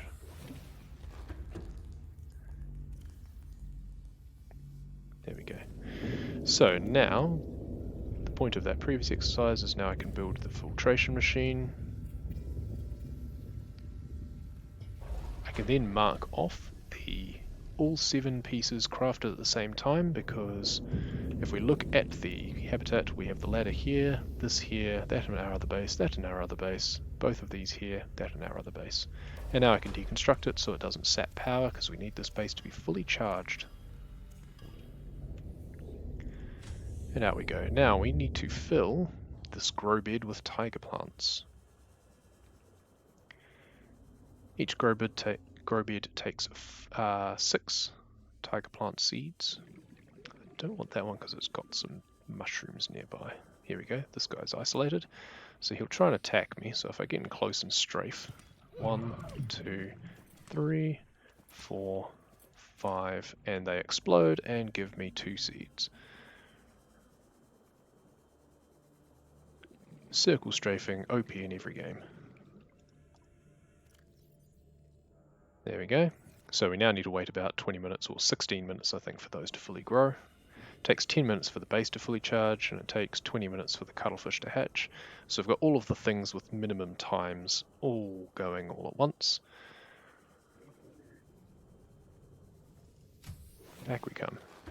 So which things can we now make? At this point I should head... I will make up for my earlier mistake with remote storage by heading back to the blood kelp trench, as it's known, in order to pick up some more blood oil. I do also want 2 more silver on my way. Not lead or gold. Oh, I needed 2 lead though too, wasn't it? Come to think of it. Where's that lead gone? There. So that's 1 and 1. And we'll just go up for some air and then come down via some of these pinnacles, because that's where the sandstone tends to congregate.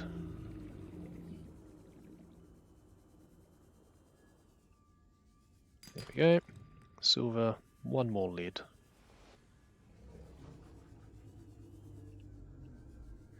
Lead, please, game.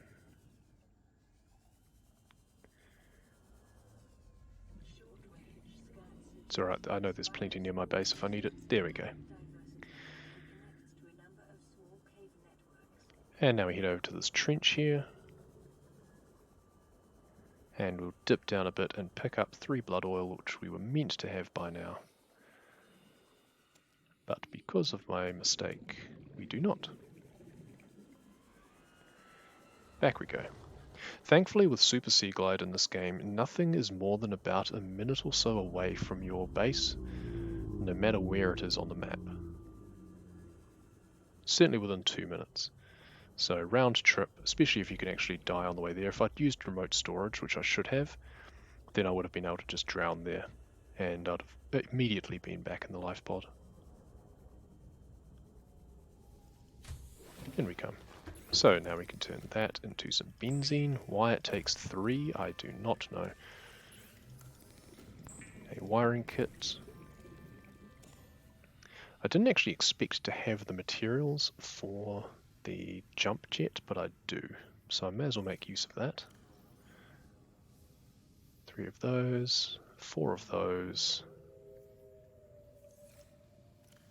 And I need the other advanced wiring kit, and I need the polyaniline. I'm also going to need more raw metal, I believe. I don't have room for any more, do I? No. So first we'll pop up here, and we can make the jump jet. So that is 1 objective. Ah, we don't have a battery in the scanner for some reason. There we go. So jump jet we can actually mark off, because we just need to make it, we don't need to do anything with it. Grapple arm, I need more titanium. Perimeter defense system, we'll make that, we'll pop down here. Turn that salvage into that. So the perimeter defense system we actually need to build the Seamoth for, but that's fine. Grapple arm, And then we need more titanium again. But the grapple arm is done.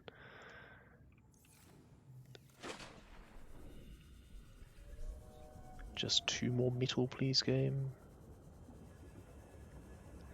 Just need 1 salvage or a couple of limestone. There's 1. And here's a salvage. Good. That gives me plenty. I know I was doing this without Super Sea Glide, but that's fine. The amount of time it takes to have the hatch animations going in and out, sometimes it's just not worth it if things are close by.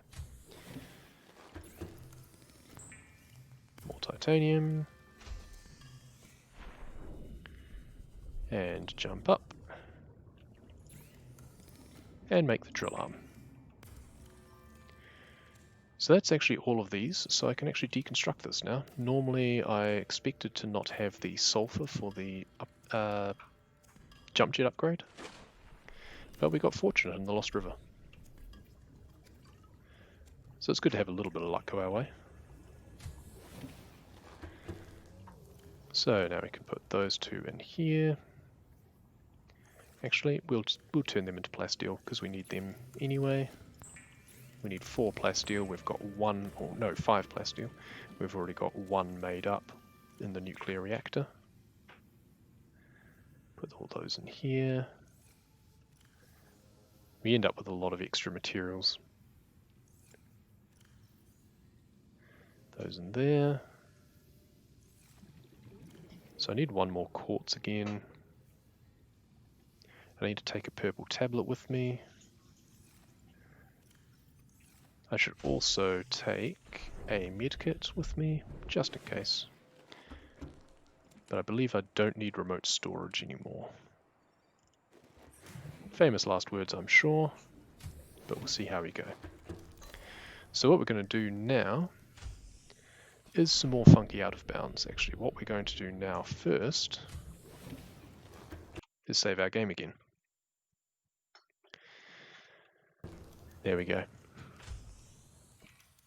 I do actually have points in my notes where I meant to save, and I have been mostly paying attention to those. So we want to have this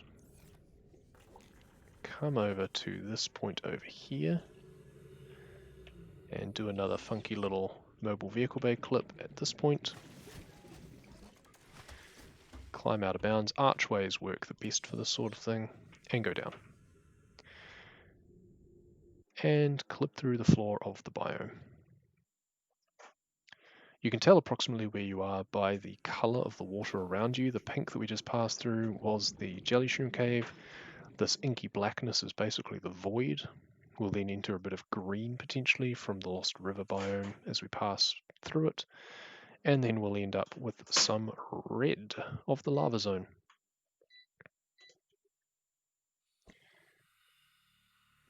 So it kicks in about 1,000 meters. Here we go. You can see some of the plumes. And we need to scan a crimson ray, which should be the last ray that we need, but we still need the rabbit ray because I keep forgetting to do it. Here we go. Crimson ray. And now we find the doorway into the middle of the lava castle area. We don't need any sulfur, so the only thing we need is about 8 kyanites, which is this lovely sparkly blue crystal here.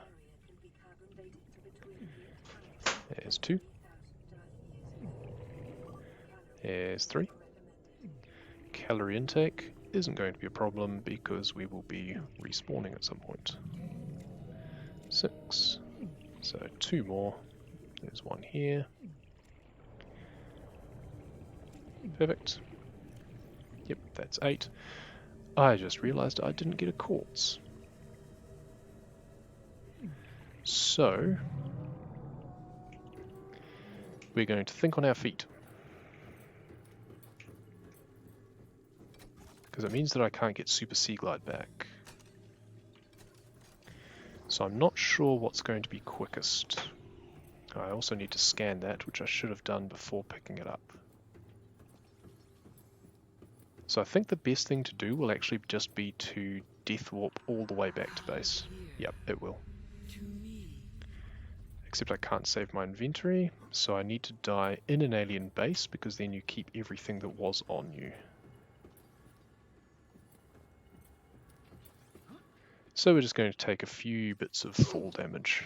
Actually, this is going to take too long. I was meant to pick up some quartz at some point, but completely forgot. So we'll take a few jumps, I'm afraid.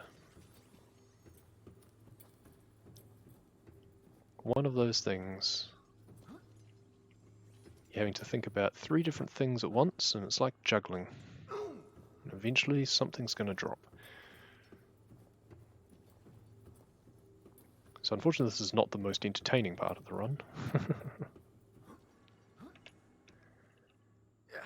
There we go. So I should go back to base, have everything that I had, and I'll just need to take a little trip down again, so I can drop these off. I no longer need base materials. I don't need the blue tablet either, except I will need to drop it in order to scan it, because I was meant to do that before picking it up.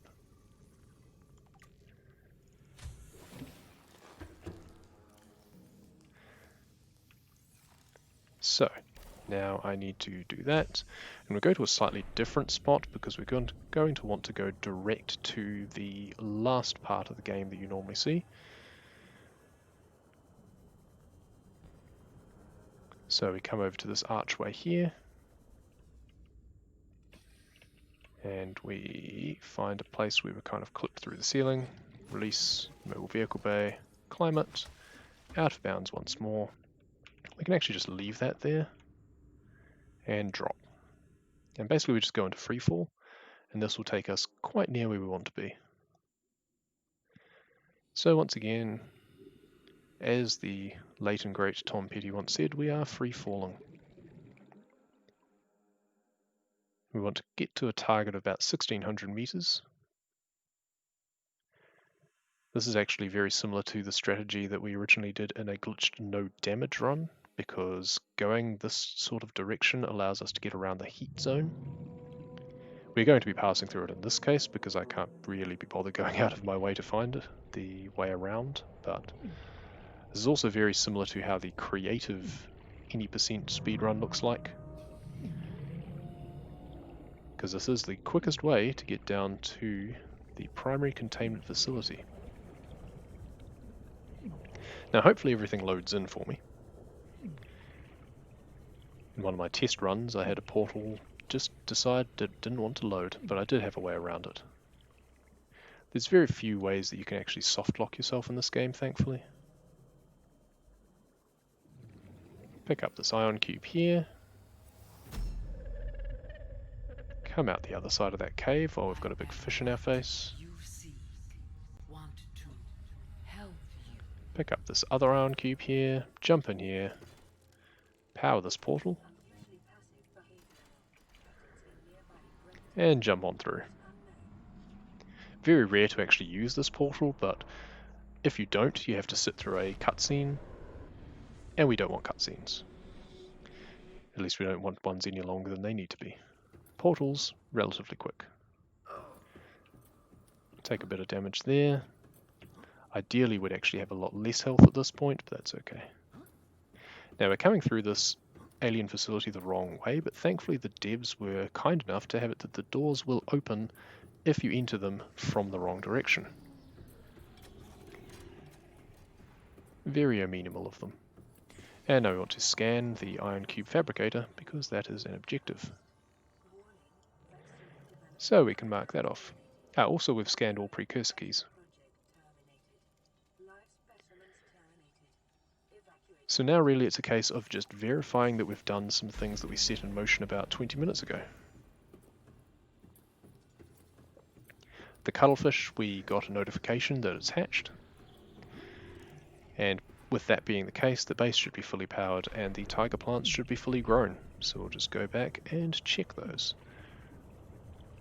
But first, once again, you guessed it, we death warp back to the life pod.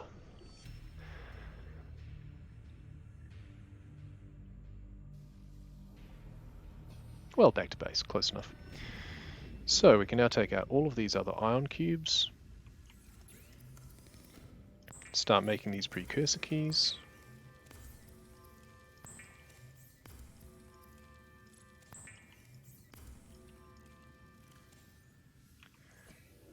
All of these diamonds, bar 3 of them because we have 1 extra.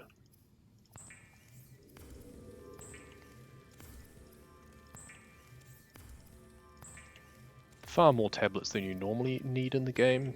There are a total of 2 blue doors, 1 orange door, and 8 purple doors. How many have I got? I am actually missing a diamond. Interesting, I thought I had an extra, but I am missing one. Good to know. I will dip down into the jelly shroom cave quickly in order to pick up that shortfall. They can all just go in there for now. No, that's fine. So, time to start ticking some things off. In fact, first thing we'll do is deconstruct the bulkhead. Interesting that it decided to do that. Normally that prevents it from having to reflood the base, but never mind. Pop in here, grab the cuttlefish. Now that it's finished, we can now deconstruct the hatch for the materials, deconstruct the containment for the materials.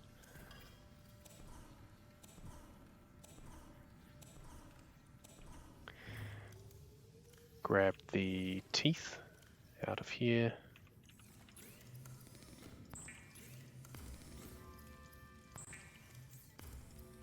Make all 4 of those. For some reason the base isn't flooding properly, so that's a bit annoying. Hopefully it'll do it when I go back inside. Release the cuttlefish. Tell him to stop following us, because he gets rather annoying. We can, however, play with him. There we go. Magic. There we go. Mark that one off. Is our base flooding properly now? No. Okay, so what I'm going to try and do is hit something at it with the propulsion cannon and get the other half of it flooding. There we go. Because we do want Super Sea Glide back.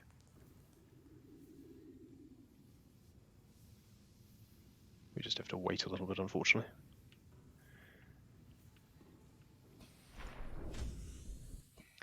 There we go. And now we go over to our other base and verify that it is fully powered, that the plants are fully grown. We test that by having them fire at us. There we go. Basically it becomes like a missile turret at that point. So we can come on in here, and sure enough this is fully powered. So, exterior bed, done. Fully power, done. We can now start deconstructing everything in here for the materials, because we need some of these back.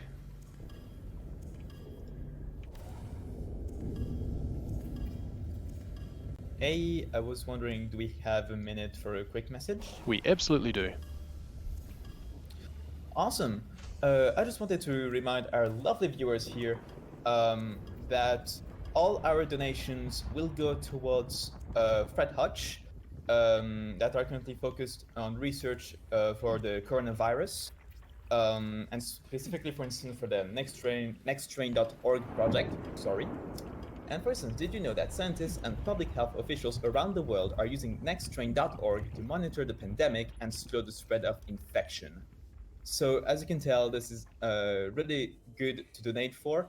And if you want to learn even more about them, we actually had an interview with a representative from Fred Hutch a couple days ago at the start of, more towards the start of the marathon. And you can view it if you want by typing !Fred Hutch in the chat if you want to learn more about the research that's being done on the coronavirus over at Fred Hutch. So definitely, this is a great place to get donations in. And speaking of donations, I'd like to remind that we've got $15 left for the Lego Batman bonus level. So I'm sure we can reach it, definitely. And besides, we're also currently sitting at $942. So we're also very soon gonna reach $1,000. I really wonder when it will be, and I will be very hyped when it will happen, and I know it will. So definitely looking forward to that. And if you want even more reason to donate for, remember that we've got some prizes available, including Bingothon mugs for a minimum donation of $10, and a Xenoblade Chronicles Definitive Edition download code for the Nintendo Switch for a minimum donation of $20. So there's definitely lots you can do with donations there. So yeah, thank you everyone, and enjoy the rest of Subnautica. Thank you very much. Yes, a good interview. Check it out for those who haven't already. They're doing some really good work. Any support is, of course, welcome. So, just finishing off some of the final touches here, making sure that we've got all of the resources we require. So we need another, well, about another 6 metal, and that's coincidental because this gives me 6. So we finished off the memeiest thing that we have generally, which is fill a waterproof locker of waterproof lockers, because that's quite fun. And we've put all our precursor keys in there as well now. So now we're just getting the final in-game materials that we require.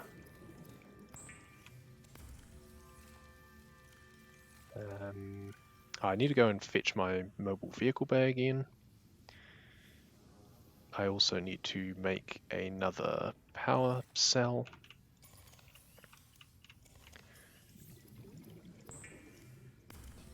For the Seamoth. And I need one more diamond, that's right. One more diamond. 2 of those, 1 of those. I no longer require the scanner. I no longer require the knife. And I no longer really require the propulsion cannon either. I do actually need 1 more titanium ingot. So we will just quickly grab some more metal. There's this confused dog nearby that's been picking up a little bit for me, which is nice. And I believe I scanned the other, oh, it's gone now, but check my databank. So the useful thing about scan objectives is that you can just check your databank and make sure that we have all 4 rays, and that's where the cove tree is sitting. So we can actually tick off that one. So the only things left are the vehicle objectives. So grab 1, 2, can't grab 3 metal. Of course, too much stuff. Should have put some of that back, never mind. What I need therefore is a limestone, and I just need a titanium from it. So of course I get copper, but now I get titanium.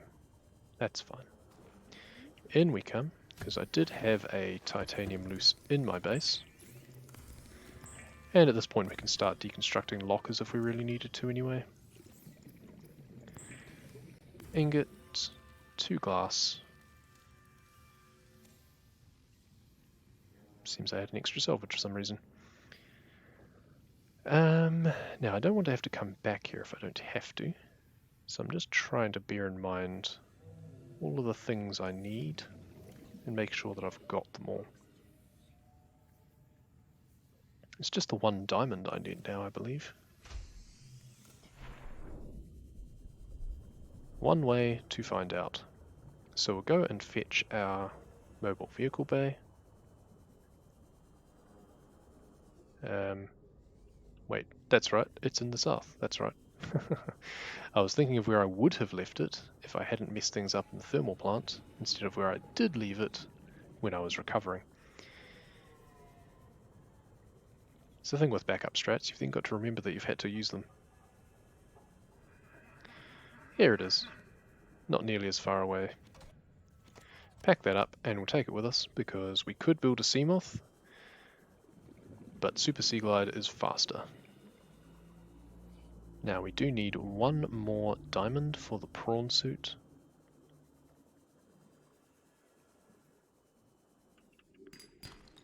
course it isn't. Nope, not that either. There we go. First try. I'm surprised I actually had room for that one extra thing, to be honest. Off we go. Now we're going to go to where it's near a Leviathan for the stun a hostile Leviathan with Seamoth perimeter defense system. We're going to go to one that the people of Reddit so thankfully called Burger King foot lettuce. You can hear him just about now. So we're also looking on the seabed for resources that we will be wanting to drill with the prawn suit, because the intention is that we want to then build the prawn above it, because it's otherwise quite slow. So first thing is we make the Seamoth. Hey, do we have time for a donation? We do, yep. Awesome. We got a $15 donation from Sovner saying, well done, Iki. Good bingoing, Pog, and indeed, champ. That is indeed a Pog champ moment from Sovner. Thank you very much for your $15 donation. And with that, we're getting closer and closer to our $1,000 cap. Let's see when we'll reach it. It's really the light at the end of the tunnel when it comes to that goal, because we're getting closer and closer, and every donation for that counts. So thank you so much for your donation. Thank you, yes, thank you, Sovner. Welcome along. Glad that you managed to get up in time for this. So we're just dancing around Burger King foot lettuce and waiting for him to grab us. There we go. Normally you don't want this to happen, but we do have the defense system. Charging it up and give him a good zap. And he doesn't like it very much, so we can now mark that off. When animals take damage, they actually move towards the center of the map to the point 000, so you have to be careful, because otherwise you'll end up with a hostile Leviathan right by your life pod. So we can actually ditch the Seamoth at some point. Just want to find where I left my mobile vehicle bay. Nope. He wanted to play. Oh, there we go. Second for good measure. Now, where was my mobile vehicle bay? I did see it when I was out of the water. Before I was rudely interrupted.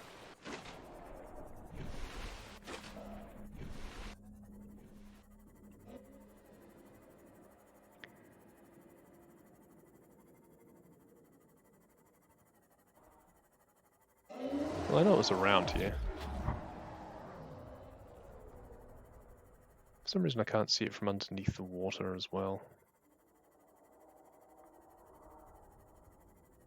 I'll just need to see if I can find the resource node that I was intending to drill, because it'll be lined up near there. Let's give it a few zaps, because BKFL seems to be in a bit of a vengeful mood. There it is. There's the wild mobile vehicle bay.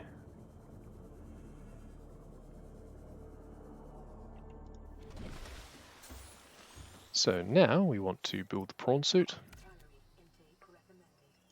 And we're actually just going to sit here and wait for it to finish, because the prawn suit has a very nasty habit of disobeying gravity.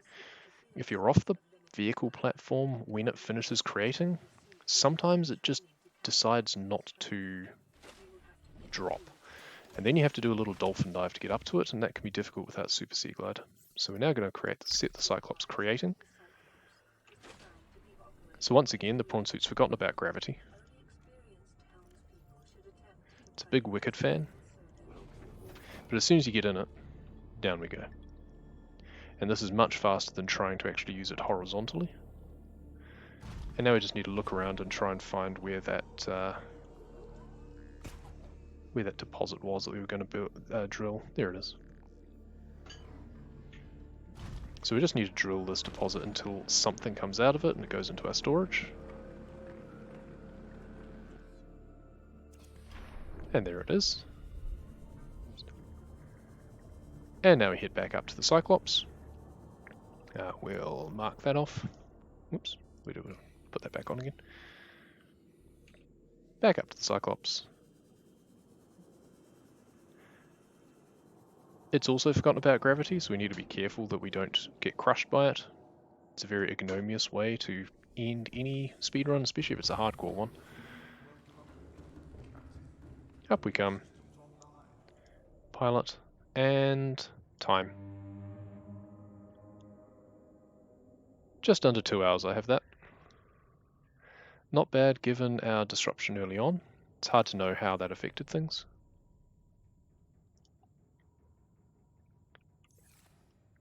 Gotta love the honk. Wow.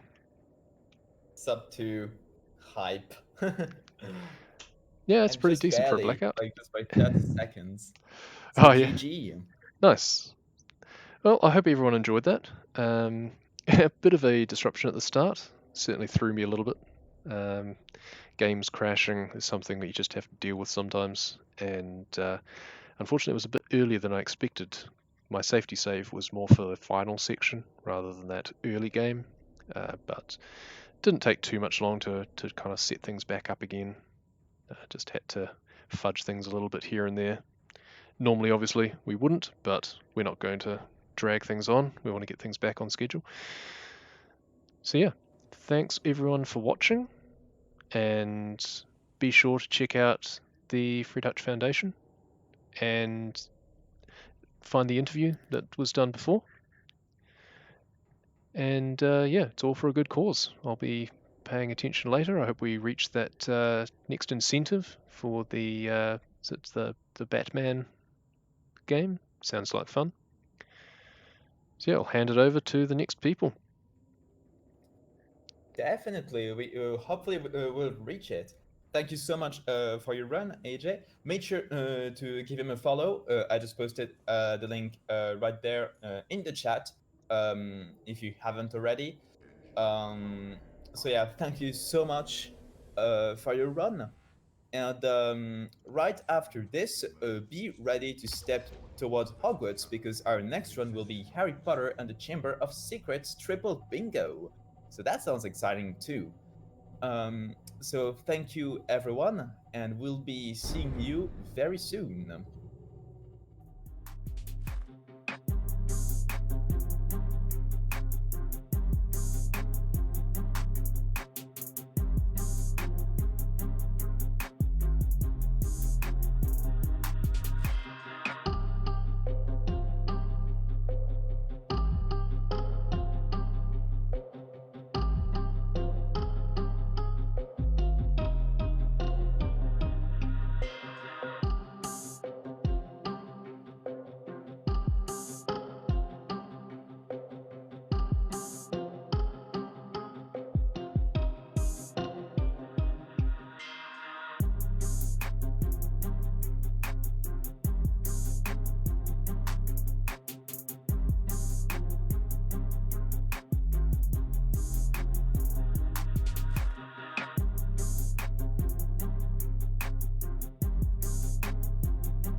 And hello everyone!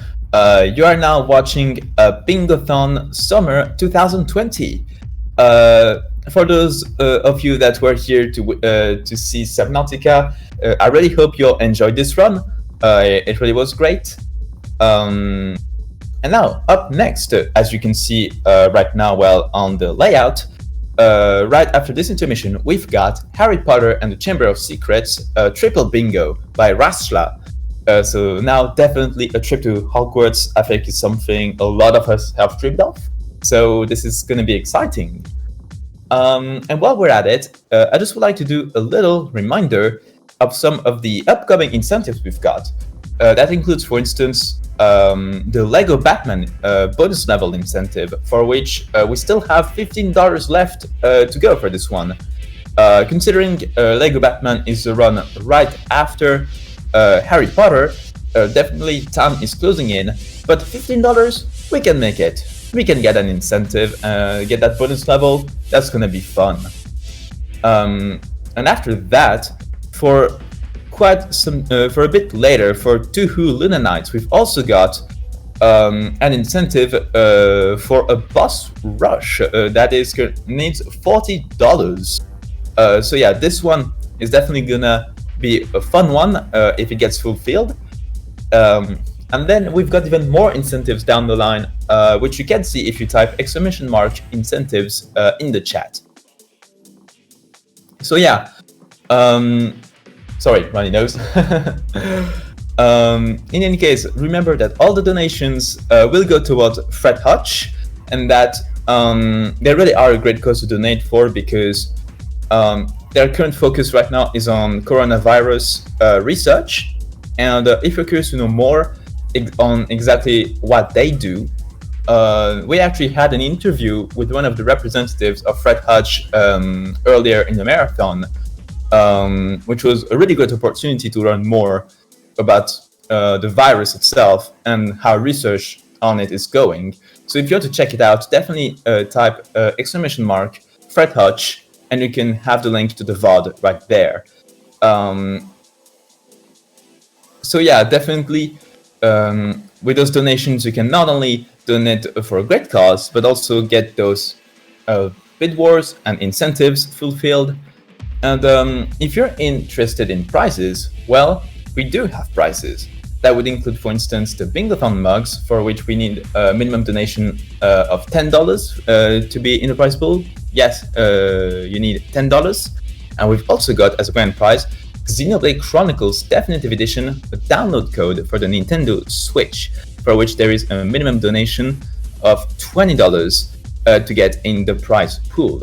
And something that is important to mention for that is that those donations are accumulated. So you don't need to do a one-time $10 donation or $20 donation. You can give $5 at one point, $5 later, and accumulate them, and it will count. So yeah, there's just so much you can donate for. And the marathon still has so much content left. For instance, if you type !schedule, you will see that there's still so many games left over today and tomorrow until the end of the marathon. So there's bound to be something that will interest you.